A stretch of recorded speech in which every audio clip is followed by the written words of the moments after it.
Welcome to Chanakya news. ముందుగా headlines చూద్దాం. కనిగిరిలో రా కదలిరా సభ, ప్రత్యేక హెలికాప్టర్లో వెళ్లిన చంద్రబాబు. నేటి నుంచి ఈ నెల 29 వరకు రా కదలిరా సభలు, రాష్ట్ర వ్యాప్తంగా 22 సభలు. ఇవాళ కనిగిరిలో తొలి సభ.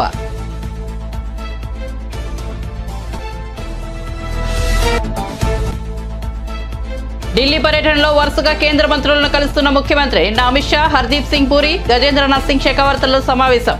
నేడు రాజ్నాథ్తో రక్షణ శాఖ భూములు, కంటోన్మెంట్ అంశాలపై చర్చ.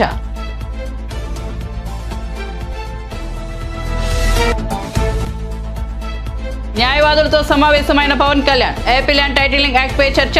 పట్టా పుస్తకాల్లో జగన్ ఫోటో ఎందుకన్న జనసేనాని.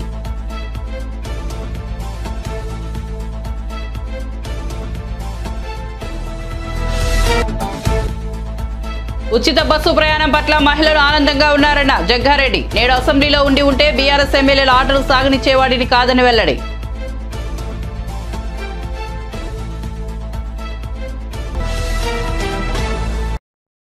ఇక వార్త వివరాల్లోకి వెళ్తే టీడీపీ అధినేత చంద్రబాబు ఎన్నికలను దృష్టిలో ఉంచుకుని రాష్ట్రంలో ముమ్మరంగా పర్యటించనున్నారు. ఈ నేపథ్యంలోనే రా కదిలిరా పేరిట కార్యాచరణ రూపొందించారు. నేటి నుంచి ఈ నెల 29 వరకు వివిధ ప్రాంతాల్లో 22 సభలు నిర్వహించనున్నారు. కనిగిరిలో తొలి సభ జరగనుంది. ఈ సభ కోసం చంద్రబాబు ప్రత్యేక హెలికాప్టర్లో పయనమయ్యారు. ఈ హెలికాప్టర్ ఉండవల్లిలోని చంద్రబాబు నివాసం నుంచి బయలుదేరింది. కాగా కనిగిరి సభ కోసం టీడీపీ భారీ ఏర్పాట్లు చేసింది. పొత్తు నేపథ్యంలో ఈ సభకు జనసేన శ్రేణులు కూడా హాజరయ్యే అవకాశం ఉంది. రా కదిలిరా సభలో కొన్నింటిని చంద్రబాబుతో పాటు పవన్ కళ్యాణ్ కూడా హాజరు కానున్నారు.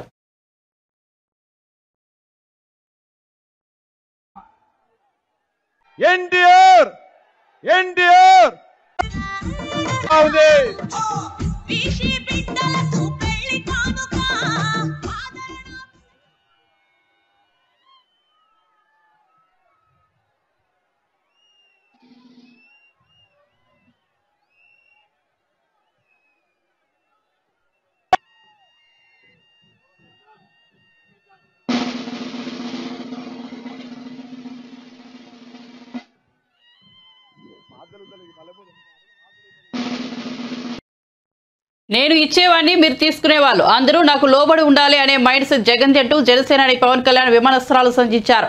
పవన్ కళ్యాణ్ ఇవాళ మంగళగిరిలోని జనసేన ప్రధాన కార్యాలయంలో న్యాయవాదులతో సమావేశమయ్యారు. ఏపీ ప్రభుత్వం తీసుకొచ్చిన ల్యాండ్ టైటిలింగ్ చట్టంపై న్యాయవాదులు పవన్ కు వివరించారు. దీనిపై పవన్ ఆసక్తికర వ్యాఖ్యలు చేశారు. వారసత్వంగా వచ్చే భూమిలో జగన్ బొమ్మతో రాళ్లు ఏమిటో అర్థం కావడం లేదని అన్నారు. పట్టా పుస్తకాల్లో జగన్ ఫోటో అవసరమా? రాజ్యాంగం ప్రకారం నడుచుకునే వారిలో ఇలాంటి ఆలోచనలు ఉండవు.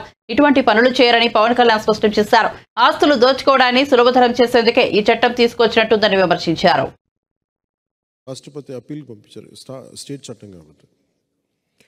సో ఇందులో ఏమేమి రాబోతున్నాయి ముందుగానే ఆచరణలో పెట్టేశారు. దాంట్లో రాళ్ళు పాత్రం కానీ, లేదంటే పట్టా పుస్తకాల్లో ముగ్గ వేసుకోవడం కానీ, అంటే సంపూర్ణంగా అంటే నేను అర్థం చేసుకుంది ఒక్క మాటలో చెప్పాలంటే, 1 సెంటు భూమి ఉన్న, 1/2 సెంటు ఉన్న భూమి సొంతదారుడి నుంచి ఎంత పెద్దవాళ్ళైనా సరే మొత్తం భూ హక్కులు ఎవరైతే పరిపాలిస్తారో వాళ్ళ గుప్పిట్లో ఉంటాయి.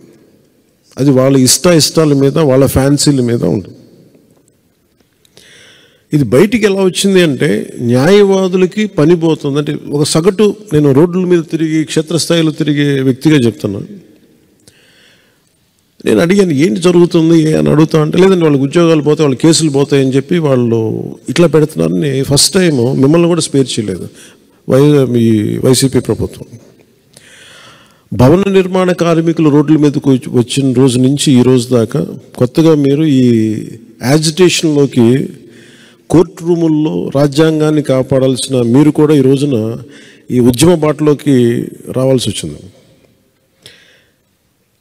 ఇది ఖచ్చితంగా జనసేనకి, ముఖ్యంగా నాకు, ఈ పార్టీ ఏర్పాటుకు కూడా legal luminary, legal genius Nani Palkhivala గారి స్ఫూర్తి నాకు.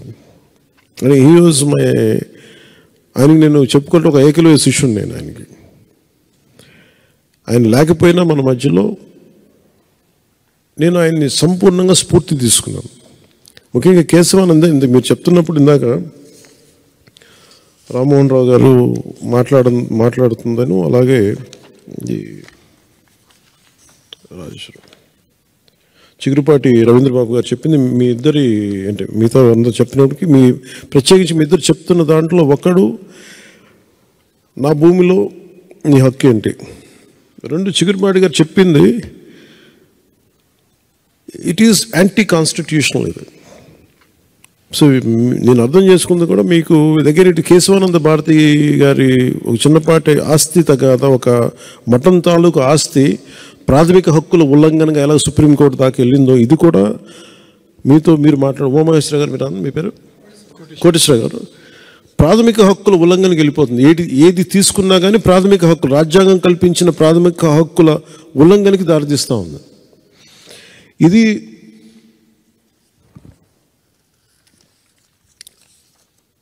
అంటే మీకు ఇది జగన్ దీన్ని ఎలా అనుకూలంగా తీసుకుంటున్నాడంటే, ఆయనకి వైజాగ్లో వచ్చి దోచుకున్న ప్రాపర్టీస్ అన్నిటిని లెజిటిమేట్ చేసుకోవడానికి ఇది తెచ్చుకున్న చట్టంలా ఉంది. అది అంటే వైజాగ్లో వాళ్ళు దోచుకున్న ఆస్తులకి లెజిటిమైజ్ చేసుకునేందుకు చట్టంలో ఇది ఒకటి ఉంది. అలాగే ఈ పొలిటికల్ వాళ్ళ ఎవరినైతే ఇప్పుడు మీరు అంటున్నారు, మీరు కోర్ట్స్ని దాటేసి కోర్ట్స్ని అతిక్రమించి రెవెన్యూ అథారిటీస్కి హక్కు ఇచ్చేస్తే రెవెన్యూ వ్యవస్థ అంతా ఎవరైతే ప్రభుత్వాన్ని నడుపుతారో వారి చేతిలో ఉండదు. కోర్టులు ప్రభుత్వం చేతిలో ఉండవు. ఆ హక్కుని ఇటు తీసేస్తే మటుకు ఖచ్చితంగా మోర్ ఈజీ అయిపోతే ఆస్తిని దోచేయటం మరింత సులభతరం అవుతుంది.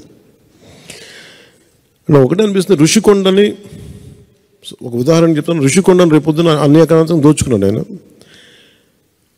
ఇందాక మీరు చెప్తున్నట్టుగా ఉమామహేశ్వర గారు మీరు చెప్తున్నట్టుగా ఏదైనా వాళ్ళు అప్లై చేసుకోవచ్చు. ఇది నాది అని రాసేసుకుంటే సరిపోద్ది, నో క్వశ్చన్స్ ఆస్క్డ్.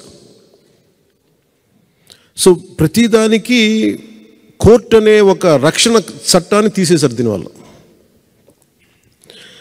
దీన్ని నేను ప్రజలకి, సగటు మనిషికి, సగటు ఇంట్లో వంట చేసుకునే ఒక ఆడపడుచుకు కూడా, కేవలం గృహిణికి కూడా ఇది అర్థం అయ్యేలాగా నాకు మరింత లోతుగా దీన్ని తీసుకెళ్ళాలి. మీరు దేనికైతే పోరాటం చేస్తున్నారో, దేనికైతే ఉద్యమిస్తున్నారో ఇది నేను సంపూర్ణంగా తీసుకెళ్ళాలి అంటే నాకు ఇంకొక 2-3 రోజులు వ్యవధి కావాలి. ఎందుకంటే ఇది నాకు దీని తాలూకు గ్రావిటీ, దీని తాలూకు సీరియస్నెస్ నాకు అర్థమవుతుంది. అండ్ ఎందుకంటే ఒక డ్రెకోనియన్ లా వచ్చినప్పుడు చాలా సున్నితంగా ఉంటుంది, పెద్ద ఇష్యూగా అనిపించదు.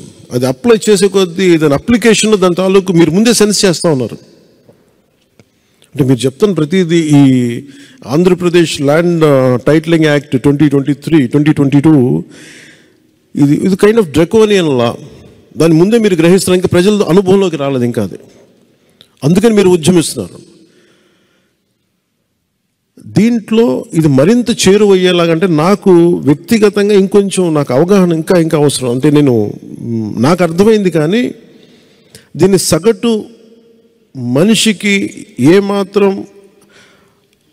లీగల్ అవగాహన లేని వ్యక్తికి చాలా సామాన్య పరిభాషలో చెప్పేది వాళ్ళ అనుభవంలోకి వచ్చేలా కావాలంటే నాకు ఇంకో కొంచెం 2 రోజులు అధ్యయనం చేయాలి నేను దీని మీద. కేంద్ర మంత్రి రాజ్నాథ్ సింగ్ తో ముఖ్యమంత్రి రేవంత్ రెడ్డి, మంత్రి ఉత్తమ్ కుమార్ రెడ్డి శుక్రవారం మధ్యాహ్నం భేటీ అయ్యారు. ఏఐసీసీ నిర్వహించిన లోక్సభ ఎన్నికల సన్నాహక భేటీలో పాల్గొనడానికి వచ్చిన రేవంత్ రెడ్డి, ఉత్తమ్ కుమార్ రెడ్డిలు 2 రోజులుగా వరుసగా కేంద్ర మంత్రులతో సమావేశమవుతున్నారు. అమిత్ షా, హర్దీప్ సింగ్ పూరి, గజేంద్రనాథ్ సింగ్ షెకావత్ తదితరులను కలిశారు. తాజాగా రక్షణ శాఖ మంత్రి రాజ్నాథ్ సింగ్ తో భేటీ అయ్యారు. తెలంగాణలోని రక్షణ శాఖ భూములు, కంటోన్మెంట్ అంశాలపై చర్చించారు.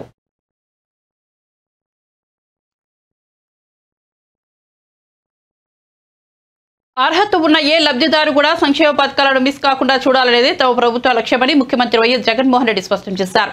ప్రజలకు మన ప్రభుత్వం ఎప్పుడూ తోడుగా నిలబడుతుందని, అర్హత ఉండి సాంకేతిక కారణాలతో అందని వారికి పథకాన్ని వర్తింపజేయాలనే తలనొప్పుతోనే ఈ మంచి కార్యక్రమాన్ని అమలు చేస్తున్నామన్నారు. అర్హులై ఉండి ఏ కారణం చేతనైనా లబ్ధి అందని వారికి సీఎం వైఎస్ జగన్మోహన్ రెడ్డి శుక్రవారం తన క్యాంపు కార్యాలయం నుంచి బటన్ నొక్కి వారి ఖాతాల్లో జమ చేశారు. ఈ కార్యక్రమం ద్వారా 68,990 మంది అర్హులకు 97.70 కోట్లను సీఎం జగన్ జమ చేశారు. ఇలా ఏటా 2 పర్యాయాలు జనవరి, జూన్ మధ్య అందించిన సంక్షేమ పథకాలకు సంబంధించి ఏ కారణంతోనైనా మిగిలిన వారికి జూన్, జూలైలోనూ, అలాగే జూలై నుంచి డిసెంబర్ వరకు మిగిలిపోయిన వారికి డిసెంబర్, జనవరిలో సాయం అందిస్తున్న విషయం తెలిసిందే.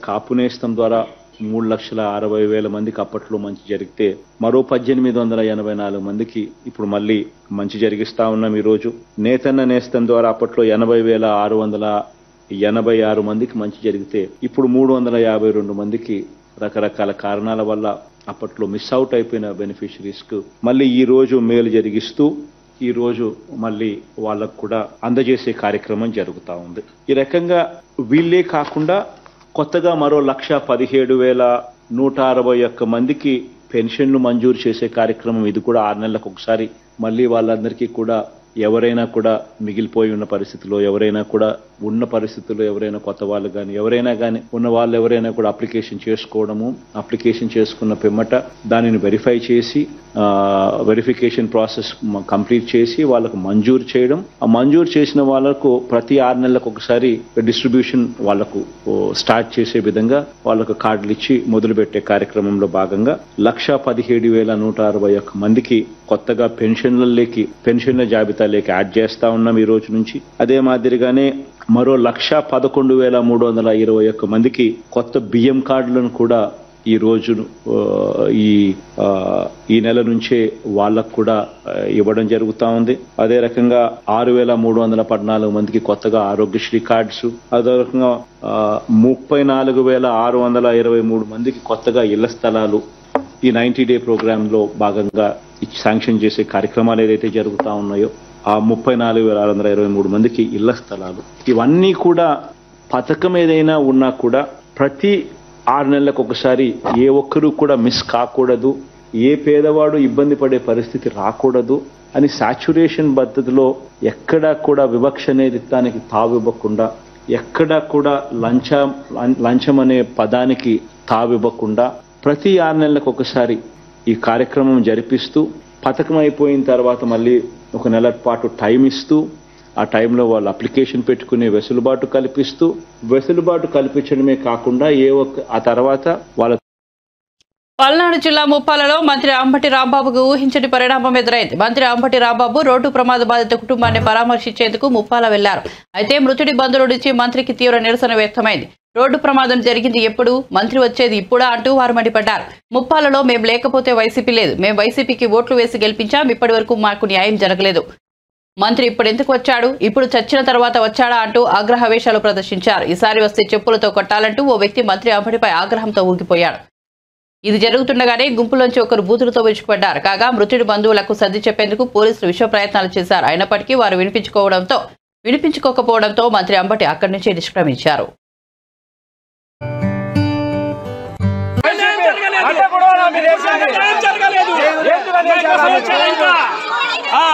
ముప్పాలలో వైసీపీ మేము లేకపోతే అన్నా మాట్లాడాలన్నా, మేము ఓట్లేసి గెలిపించాము, ఇప్పుడు ఎందుకు వచ్చాడన్నా, లేకపోతే మా అమ్మందరూ సమ్మ కొట్టమను, ఇప్పుడు న్యాయం జరగలేదు, దేనికి వచ్చాడు, ఇప్పుడు ఎందుకు వచ్చాడు, ఇప్పుడు సంచి తర్వాత వచ్చాడా, చేసుకుంటారా ఈసారి వస్తే చెప్పులతో కొట్టాలా ఈసారి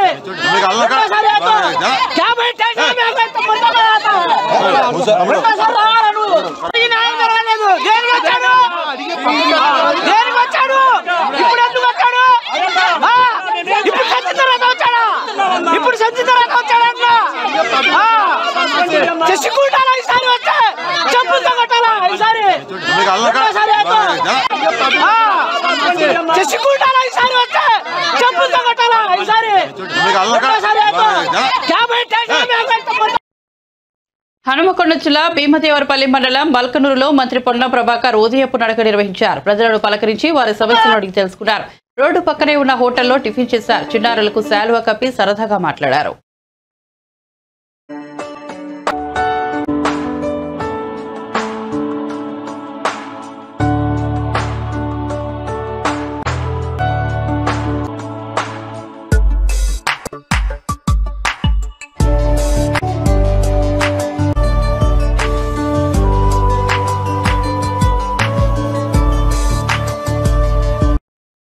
ఆంధ్రప్రదేశ్లో పొత్తుల విషయంలో బీజేపీ బెదిరింపు ధోరణిలో వ్యవహరిస్తోందని సిపిఐ రాష్ట్ర కార్యదర్శి రామకృష్ణ ఆరోపించారు.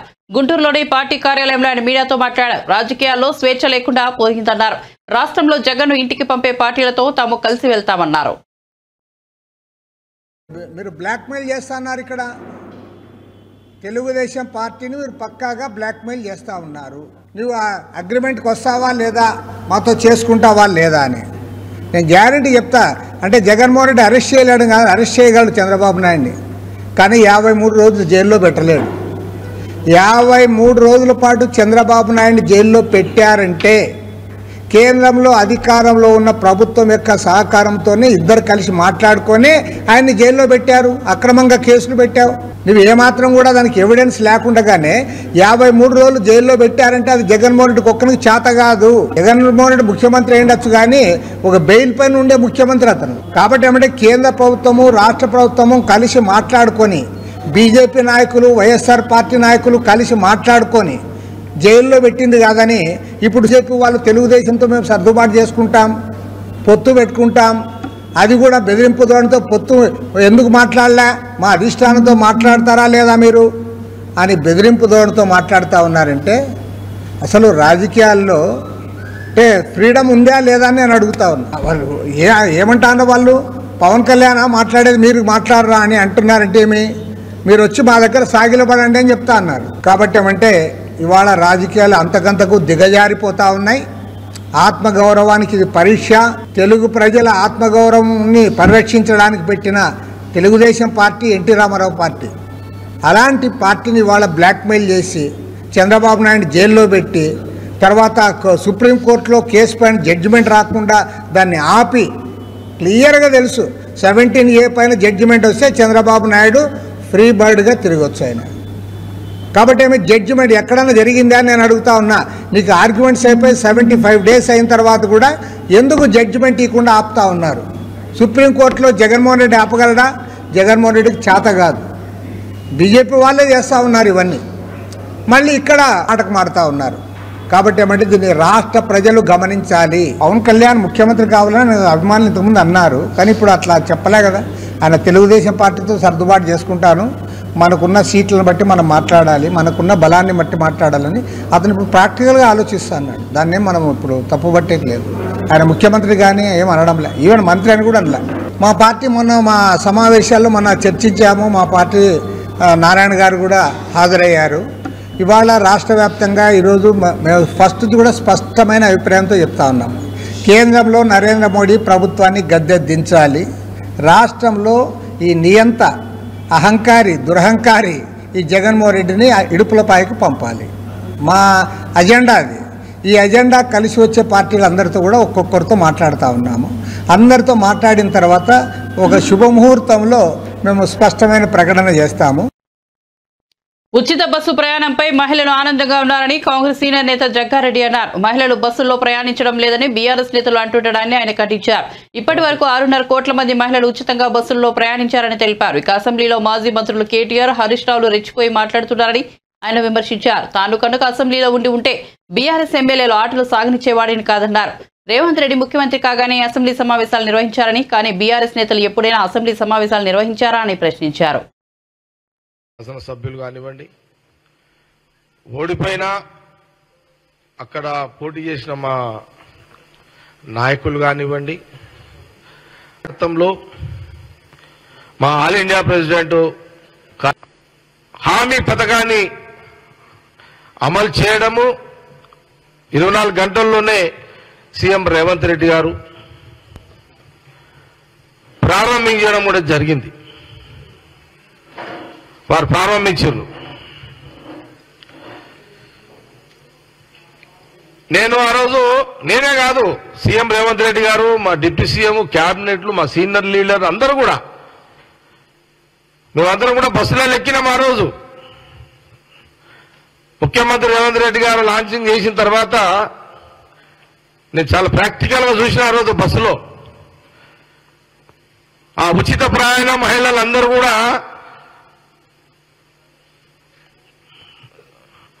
బస్ ఎక్కడము, ఫ్రీగా వాళ్ళు ప్రయాణం చేయడము, ఒకరికి 20 రూపాయలు మిగిలొచ్చు భారంగా, అంటే వాళ్ళ మీద వడకపోవచ్చు, ఒకరు 100 రూపాయలు, ఒకరు 200. చాలా ఆనందాన్ని వ్యక్తం చేశారు మహిళా లోకం అంతా కూడా. తెలంగాణలో తెలంగాణ ప్రజలు మహిళలు ఆ రోజు ఆ ఉచిత బస్సును చాలా సంతోషాన్ని వ్యక్తం చేశారు. Students, college students, high school students, ఆడపిల్లలు ఉచితంగా ప్రయాణాన్ని వాళ్ళు చాలా చాలా వాళ్ళ సంతోషాన్ని వ్యక్తపరిచారు ఆ రోజున. ఇది ఒక బ్రహ్మాండమైన మహిళా ఉచిత ప్రయాణం ఆర్టీ బస్సులో అనే ఒక స్కీమ్ గురించి వాళ్ళు చెప్తుంటే నాకు కూడా చాలా సంతోషం అనిపించింది. ఆ పథకం గురించి ఆ మహిళలు చెప్తుంటే నేను ఆ రోజు బస్ కండక్టర్ని అడిగిన, నువ్వు ఇప్పుడు ఎక్కడి నుంచి వస్తున్నావు అని అంటే, నేను పడంచేరు నుంచి నిజామాబాద్. వచ్చిపోతున్నారు. అరే గవర్నమెంట్ వచ్చి ఎంత రోజులైందా? వచ్చిన 10 రోజులకే రేవంత్ రెడ్డి ముఖ్యమంత్రి అసెంబ్లీ పెట్టిండు. మీకేమైనా జ్ఞానం మీకేమైనా ఉందా? మీకేమన్నా 5 ఏళ్ళు నేను సరే బ్యాడ్ లక్, ఇక టైం బాగలేదు, గవర్నమెంట్ వచ్చేటానికి నేను బయట ఉన్నా కానీ నేను లోపల ఉంటే ఆడుతుంటే ఆట వీళ్ళతోటి. నేను లోపల ఉంటే నేను టైం బాగుండి నేను ఎమ్మెల్యేగా ఉండుంటే కేటీఆర్ హరీష్ రావుతో ఆడుకుంటుంటే మంచిగా. అట్లేం లేదు, నాకు తెలుసు వాళ్ళతో ఎట్లా ఆడుకోవాలో. మీరు ఆ బండలో తిరుగుతారు, ఆర్టిస్ట్ యొక్క విలువ మీకు తెలియదు. ఎన్నికల్లో గెలుపోటములు సాధారణమని చేవెళ్ల ఎంపీ రంజిత్ రెడ్డి అన్నారు. ఓటమి నుంచి పాఠాలు నేర్చుకుంటామని తెలిపారు.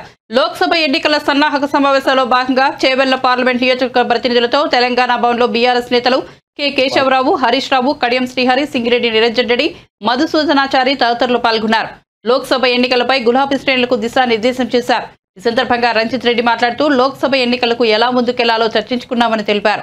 అసెంబ్లీ ఎన్నికల్లో కాంగ్రెస్ బీఆర్ఎస్ పార్టీలకు వచ్చిన ఓట్ల శాతంలో తేడా కేవలం 1.8% మాత్రమేనని రంజిత్ రెడ్డి అన్నారు. కాంగ్రెస్ పార్టీ ఇచ్చిన హామీలను అమలు చేయాలని ఆయన డిమాండ్ చేశారు.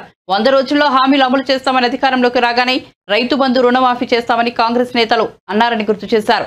బీఆర్ఎస్ ఓడిపోయినందుకు ప్రజలు బాధపడ్డారని ఆయన అన్నారు. ప్రజలంతా కేసీఆర్ వైపే చూస్తున్నారని అన్నారు. తమ బలగం కేసీఆర్ అని స్పష్టం చేశారు. బీఆర్ఎస్ పార్టీకి ఎదురుండదని పేర్కొన్నారు. చేవెళ్ల పార్లమెంట్ కాన్స్టిట్యూన్సీలో ఉన్న 7 నియోజకవర్గ పార్టీ కుటుంబ సభ్యులందరినీ పిలిపించి మా ఎమ్మెల్యేలు, మాజీ ఎమ్మెల్యేలు, మా బీఆర్ఎస్ పార్టీ సీనియర్ నాయకులు హరీష్ రావు గారు సభాధ్యక్షతన నడిచిన ఈ సభకు ఈరోజు పెద్దలు మధుసూదనాచారి గారు, నిరంజన్ రెడ్డి అన్న గారు, ప్రశాంత్ రెడ్డి గారు, మిగతా మహేందర్ రెడ్డి గారు, మా మంత్రులు సబితా ఇంద్రారెడ్డి గారు, పోచారం శ్రీనివాస్ రెడ్డి గారు, అరకెప్పుడు గాంధీ గారు, మా ప్రకాష్ అన్న, యాదన్న, రోహిత్ రెడ్డి, మహేష్ రెడ్డి, ఆనంద్ సమక్షంలో అందరితో చాలా డీటెయిల్గా డిస్కషన్స్ చేయడం జరిగింది. అందరి సూచనలు కూడా తీసుకొని రాబోయే ఎలక్షన్లో, మొన్న అసెంబ్లీ ఎలక్షన్లో చేవెళ్ల పార్లమెంట్ కాన్స్టిట్యుయెన్సీలో కాంగ్రెస్ కంటే 1 లక్ష ఓట్ల మెజారిటీ మనకుంది. మొత్తం బీఆర్ఎస్ పార్టీకి 7,08,000 వస్తే కాంగ్రెస్కి 6,07,000 మాత్రమే వచ్చినాయి. బీజేపీకి 3,35,000 మాత్రమే వచ్చినాయి. సో బీఆర్ఎస్కిను బీజేపీకి 22% డిఫరెన్స్ ఉంది, మాకు కాంగ్రెస్కి 6% డిఫరెన్స్ ఉంది. దీన్ని ఇంతకంటే మంచి ఎట్లా ఇంప్రూవ్ చేసుకోవాలి, మనం ఎట్లా బలోపేతం కావాలి, మన రాబోయే రోజుల్లో మన గలం ఏంది, మన తెలంగాణ వాదం ఏంది, పార్లమెంట్లో మా అందరినీ గెలిపించిన తర్వాత తెలంగాణ రాష్ట్రం గురించి గలమెత్తిన టీఆర్ఎస్ పార్టీ, ఇప్పుడు బీఆర్ఎస్ పార్టీ, మనం ఇంకా అదే కంటిన్యూ చేద్దాం, మన తెలంగాణ వాదమే మన ముఖ్య అంశం అని చెప్పి. ఎందుకంటే ఢిల్లీ పార్లమెంట్లో ఎప్పుడైనా తెలంగాణ రాష్ట్రం గురించి వస్తే టీఆర్ఎస్ పార్టీ ఒకటే తెలుసు, అక్కడ ఎవరికి వేరే పార్టీలు తెలియదు. ఎందుకంటే తెలంగాణ రాష్ట్రం 2014 వచ్చినప్పటి నుండి అప్పటికెళ్ళి కంటిన్యూస్గా 10 సంవత్సరాలు మనమే బీఆర్ఎస్ పార్టీ పాలనలు ఉండే కాబట్టి 10 సంవత్సరాలలో చేసిన సంక్షేమ అభివృద్ధి అద్భుతాలు దేశానికి తలమానికమైంది తెలంగాణ రాష్ట్రం కాబట్టి అందరి నోట్లో పార్లమెంట్లో మాత్రమే కాకుండా దేశం మొత్తం ఎన్ని అద్భుతాలు ఎట్లా చేయగలుగుతుండ్రో, ఇన్ని రంగాలలో ముందుకు ఎట్లా సాగుతుందంటే అది మా దిశానిర్దేశం చేసే కేసీఆర్ గారి గురించి మాట్లాడుతుంటాం. మా పార్టీకి మా బలం మొత్తం కేసీఆర్ గారు, మా ధైర్యం కేసీఆర్ గారు. దాంతోపాటు మా కుటుంబ సభ్యులు 60 లక్షల కార్యకర్తలు ఉన్నారు కాబట్టి మాకు ఏ ఎలక్షన్ అయినా డెఫినెట్గా మేమే గెలుస్తాం. మీ అందరికీ తెలుసు, మొన్న అసెంబ్లీ ఎలక్షన్లో మాకు కాంగ్రెస్కి తేడా వ్యత్యాసం ఒక 1.85%. సో అది మా కొన్ని కారణాల వల్ల మేము పోయి ఉంటాము. గెలిపే లక్ష్యంగా పోతుంటాం, ఎప్పుడు గెలుస్తూనే ఉంటాం. సరే, ఆ గెలుపులు వరుసగా 10 సంవత్సరాలు అన్ని ఎలక్షన్లు గెలుస్తూ వచ్చినాము. ఈ ఎలక్షన్ పోయింది కాబట్టి ఇది ఒక లెర్నింగ్ లెసన్ లాగా మేము కూడా పాఠాలు నేర్చుకోవాలి. కాబట్టి ప్రజలు మార్పు కోరుకున్నారు. మేము దాన్ని శిరస వహిస్తూ వాళ్ళ డెసిషన్ని మేము రాబోయే 5 సంవత్సరాల్లో కాంగ్రెస్ పార్టీ ఏవైతే హామీలు ఇచ్చిండ్రో ఆ హామీలన్నీ నెరవేర్చాలి. కాబట్టి దానికి సరిపడు బడ్జెట్ లేదు అని మేము చెప్తున్నా కూడా వాళ్ళన్నీ హామీలు ఇచ్చిండ్రు, ప్రజలు నమ్మిండ్రు, ప్రజలు మార్పు కోరుకున్నారని చెప్పి అనుకొని ప్రజలు డెఫినెట్గా వాళ్ళకి పట్టం కట్టిండ్రు. కాబట్టి కాంగ్రెస్ పార్టీ వాళ్ళు కూడా నిజంగా రాబోయే 100 రోజులు అన్ని అమలు చేస్తా అన్నారు. చూద్దాంలే, చేస్తారు కావచ్చు అన్నట్టుగా మేము కూర్చుంటే, టీడీపీ అధినేత చంద్రబాబును మళ్లీ సీఎం చేయడమే తన ధ్యేయమని ఆ పార్టీ నేత కేశినేని చిన్ని అన్నారు. టీడీపీలో తాను సామాన్య కార్యకర్తను మాత్రమేనని చెప్పారు. తిరువూరు సభను విజయవంతం చేయడమే నా లక్ష్యమని పేర్కొన్నారు. ఆ సభకు 1,00,000 మంది పైగా వస్తారు. కుటుంబంలో చిన్నపాటి కలహాలు సహజమేనని అన్నారు. ఎంపీ కేశినేని ఫేస్బుక్ పోస్ట్తో నాకు సంబంధం లేదని స్పష్టం చేశారు. విజయవాడ ఎంపీ టికెట్ వేరే వ్యక్తికి కేశినేని నానికి తెలిపిన టీడీపీ ఈ నెల 7న తిరువూరు పట్టణంలో జరిగే సభ ఏర్పాట్ల బాధ్యతను చిన్నికి టీడీపీ అప్పగించింది.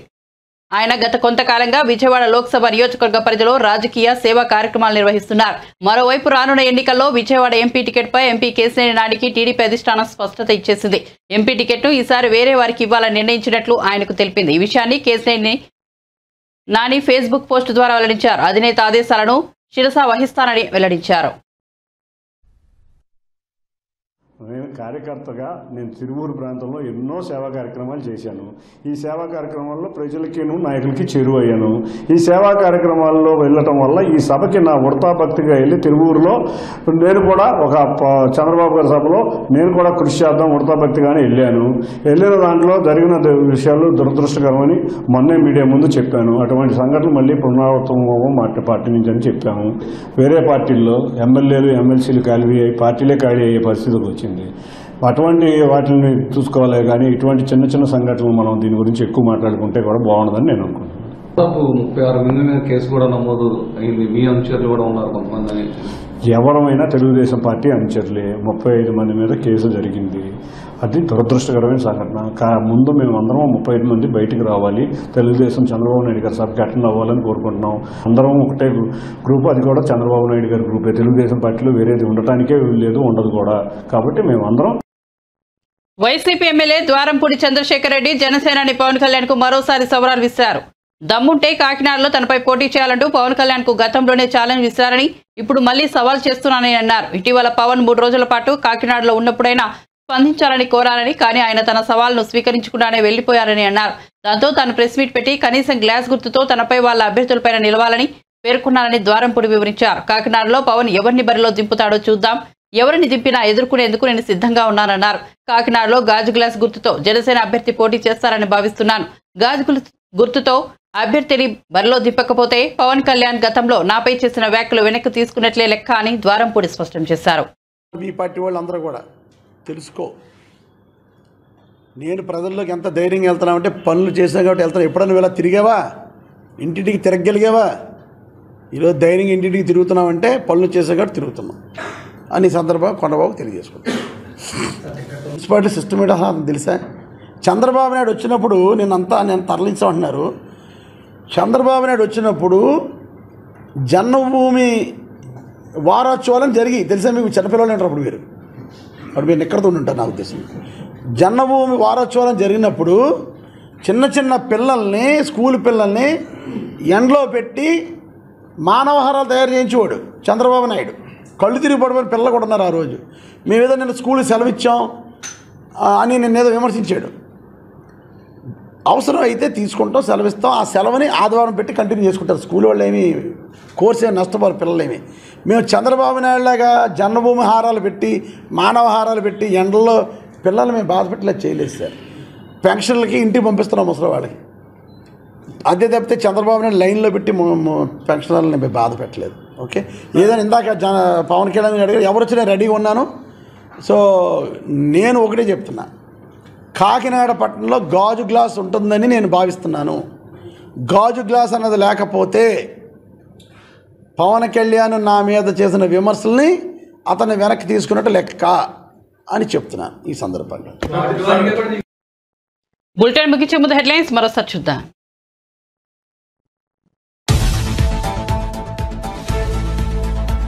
కనిగిరిలో రా కదిలిరా సభ ప్రత్యేక హెలికాప్టర్లో వెళ్లిన చంద్రబాబు నేటి నుంచి ఈ నెల 29 వరకు రా కదిలిరా సభలు రాష్ట్ర వ్యాప్తంగా 22 సభలు ఇవాళ కనిగిరిలో తొలి సభ.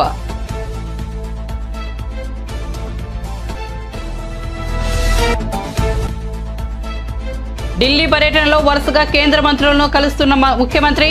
నిన్న అమిత్ షా, హర్దీప్ సింగ్ పూరి, గజేంద్ర సింగ్ షెకావత్లతో సమావేశం. నేడు రాజ్నాథ్తో రక్షణ శాఖ భూములు, కంటోన్మెంట్ అంశాలపై చర్చ.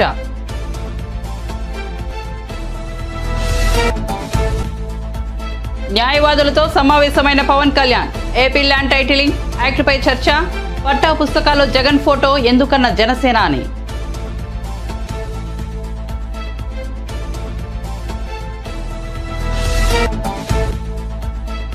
ఉచిత బస్సు ప్రయాణం పట్ల మహిళలు ఆనందంగా ఉన్నారన్న జగ్గారెడ్డి. నేను అసెంబ్లీ ఉంటే బీఆర్ఎస్ ఎమ్మెల్యేలు ఆటలు సాగనిచ్చేవాడిని కాదని వెల్లడి.